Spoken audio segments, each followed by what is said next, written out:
There's a tendency when we talk about electric vehicles to frame the story as a contest between familiar places and to be a little bit on the polarizing side or anything actually. China, Europe, United States, a very good example of that. Africa, when it appears at all, is usually spoken of as a kind of destination or a future market, a place where vehicles might one day be sold. What is happening now in Nigeria suggests something rather different. Nigeria is positioning itself not as a consumer at the end of the supply chain, but actually as the starting point. Africa's first serious test case for electric vehicle manufacturing. So to see why this matters, you have to start with scale.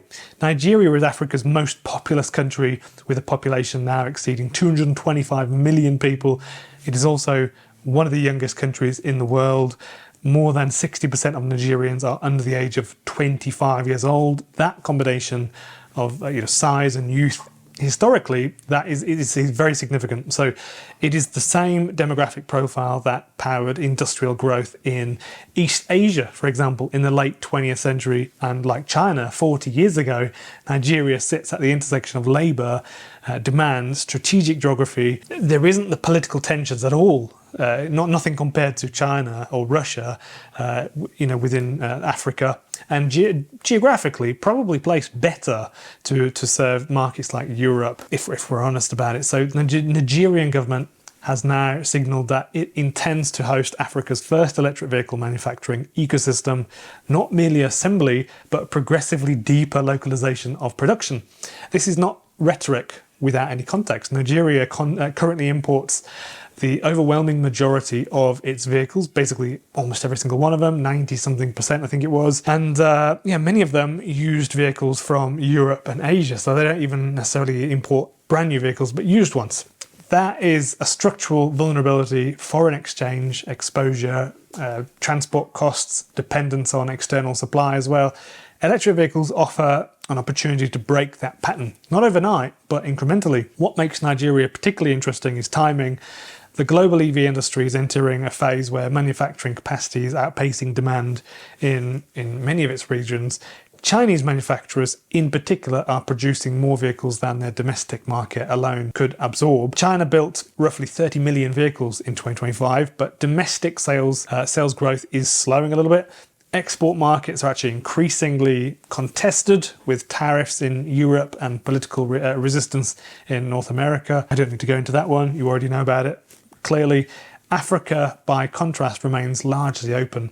Nigeria's current EV penetration incredibly low, well under 1% of total vehicle sales in Nigeria. But that is precisely why it is attractive as a manufacturing base rather than merely a sales market. The strategy is not to electrify Nigeria overnight.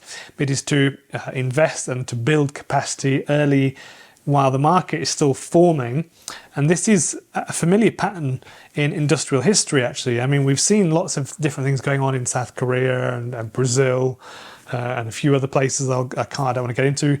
But Japan did not become a global automotive power by serving domestic demand alone. South Korea did not build its shipyards only after the world needed ships. So China did not wait for universal car ownership before constructing factories. They built first, scaled quietly, and let demand catch up in the background. Nigeria, I think, appears to be attempting something pretty similar with electric vehicles as the vehicle, if you will, for industrial entry. That's a really bad, no pun intended, that was just, I didn't mean that, because that would be I can do better than that for sure.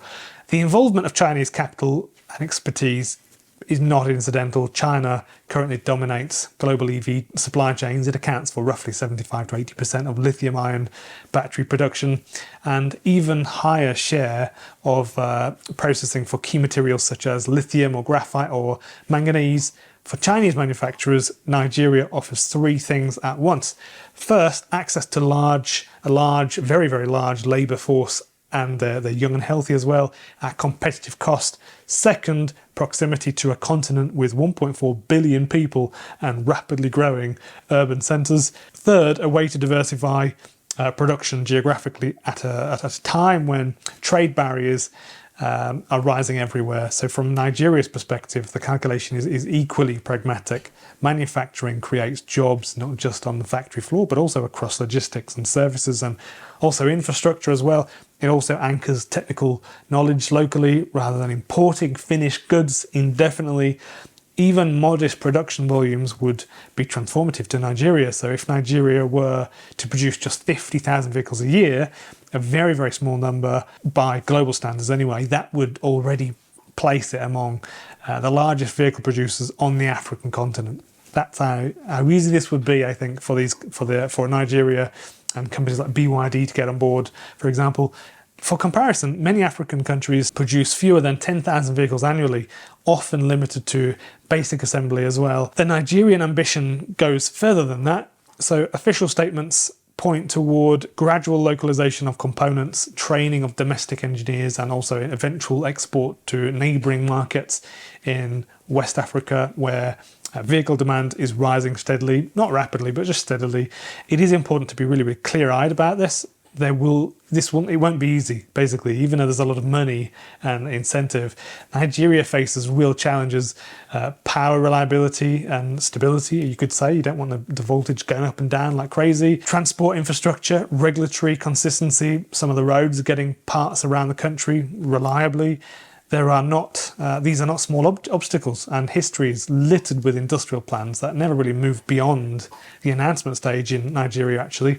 But what distinguishes this moment is alignment. Global EV manufacturers are under pressure, to expand as quick as they can, I think. China is actively encouraging outward industrial investment. African governments also seeking industrial footholds rather than perpetual import dependence. Those forces do not align very, very often. So when they do, outcomes tend to follow. There is also a deeper historical irony at work. So Africa has been long been a source of raw materials for industrial revolutions elsewhere, such as copper, oil, cobalt, also rubber as well. The value-added stages of production almost always happened overseas. So electric vehicles offer a narrow but meaningful chance to reverse part of that pattern. As far as I can see, for pretty much the first time, battery assembly, vehicle manufacturing, and eventually recycling, not attractive industries really. And they are systems in industries, ones that reward early institutional competence more than legacy advantage. Nigeria is not really claiming to be the next China. It is really just claiming something more modest and arguably more realistic, which is kind of to be the first in Africa to test whether EV manufacturing can take root at scale. Is it going to be viable? How are the shipping routes? Of course, we know that China has the Belt and Road Initiative, which is an incredible thing, and they've done that, and they've locked some footholds into Africa, for example. Also, they want to be the first to see whether electrification can be an industrial opportunity rather than a consumer afterthought. History often turns not to grand declarations, but on early experiments that succeed just well enough to be copied. If Nigeria's EV manufacturing effort works here with this, even a little bit, even just partially, it will not remain unique for very, very long. Others will definitely be following, and decades from now, when historians trace the origins of Africa's electric vehicle industry, if it became like the biggest thing on earth, they may well point back to this moment as one of the pivotal moments. So when China's surplus capacity met Nigeria's demographic weight, and both sides decided to test whether the future could be built somewhere else, or somewhere new, or quietly, pragmatically, and also earlier than most people expected, this is going to be an interesting couple of years. I think there's going to be a lot to say in 2 years from now, I suspect. Put it in my diary. I obviously live on my diary, basically my calendar. So thank you for watching. What are your thoughts on this? Have you got any thoughts at all? Anything at all? I don't know where to start. I've got so many questions, really. And Africa's an interesting place, incredibly beautiful place, really, really nice. People are really, really friendly, at least when I've been. So thoughts in the comments. These are the subscription members. You can join on Patreon. You can buy me a coffee. Really appreciate that. Thank you so much. Also, it's been a good year. End of 2025. We're also now almost into February, and I've been a bit late, but I've just not been feeling very well. But it's been a bloody brilliant year, 2025. So let's keep on at that. And I will be here every day, pretty much, making my videos. I appreciate your time. Enjoy the rest of the afternoon.